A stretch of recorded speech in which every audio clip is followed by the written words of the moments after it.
By the close of the Second World War, the U.S. Navy had gained considerable experience with rockets.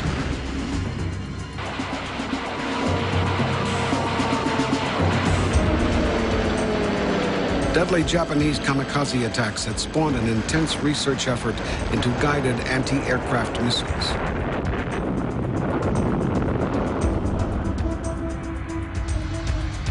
And the world's first radar-guided air-to-surface missile, BAT, was developed at the Naval Research Lab in Washington, birthplace of the most advanced electronic instruments of the war.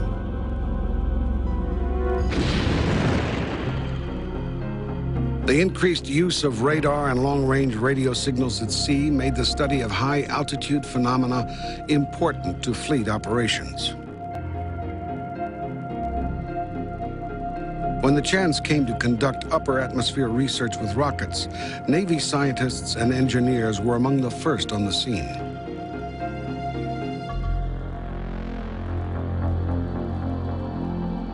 The Naval Research Lab controlled or joined in almost half of the experiments carried out with Hermes V2s at White Sands. But the pace of scientific inquiry was depleting the limited supply of rockets. My boss said to me, those V2s aren't going to last forever. What are we going to do then? And so I said, well, I guess we'll have to build one of our own. And he said, yes, and you are going to have to do it. The new rocket called Viking was designed for upper atmosphere research, not as a weapon. Nevertheless, its technology surpassed that of the V2. If you just wanted to send stuff into space or near space and do science, well, you just keep on building the V2 if you didn't want to do anything better than that. But the Viking had many technical innovations.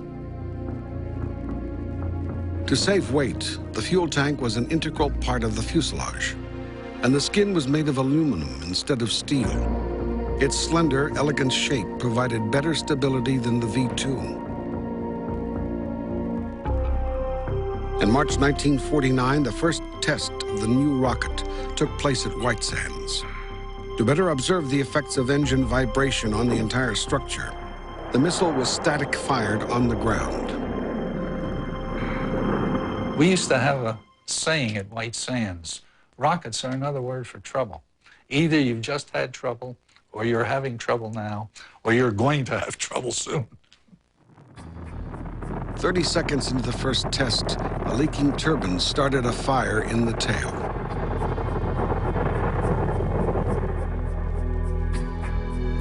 The Viking was initially plagued by problems, and not surprisingly, it had gone from concept to launch pad in less than 3 years. Viking's most unconventional yet promising feature was its gimbaled motor. The rocket nozzle was designed to swivel freely in 4 directions. It was an elegant solution in theory, but no one had ever made it work. Well, we did get it to work. Every liquid rocket in America today uses a gimbaled or swiveled motor for guidance.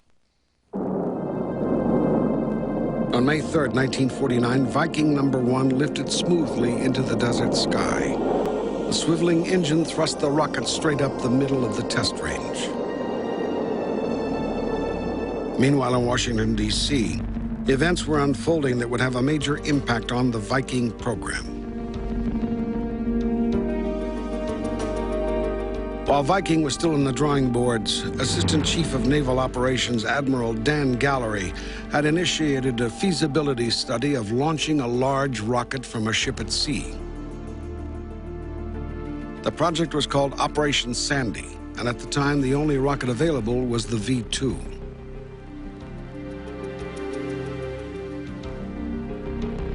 Naval personnel were instructed on fueling and launch procedures. Then 2 of the rockets and necessary equipment were transported across the country and loaded aboard the aircraft carrier USS Midway.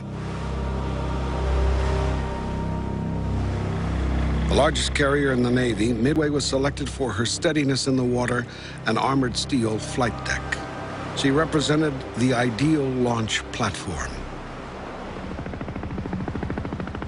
It was a high-profile, VIP-laden event. Admiral Gallery was a vocal advocate for long-range missiles. On September 6, 1947, several hundred miles south of Bermuda in the Caribbean Sea, countdown began to the first and only launch of a V-2 at sea. Something like that had never been done before. I was on the island of the Midway, and the V-2 started coming toward the island. And all of us on the island raced over to the other side. The Sandy V-2 tipped almost 45 degrees as it left the ship, struggled to right itself, and finally broke apart at 15,000 feet.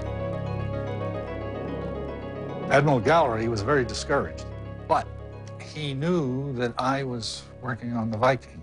So he got in touch with my director and said, when can you people launch a Viking from a ship? And the director asked me, and I said, well, we got to launch some from land first. How about the fourth one? As soon as I said that, I regretted it, because I didn't think we'd be ready.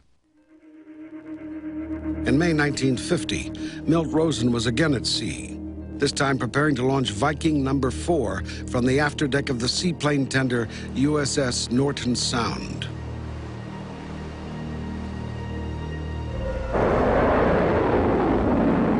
Great care was taken in compensating for the role of the ship, including testing dummy Vikings propelled by small solid fuel motors.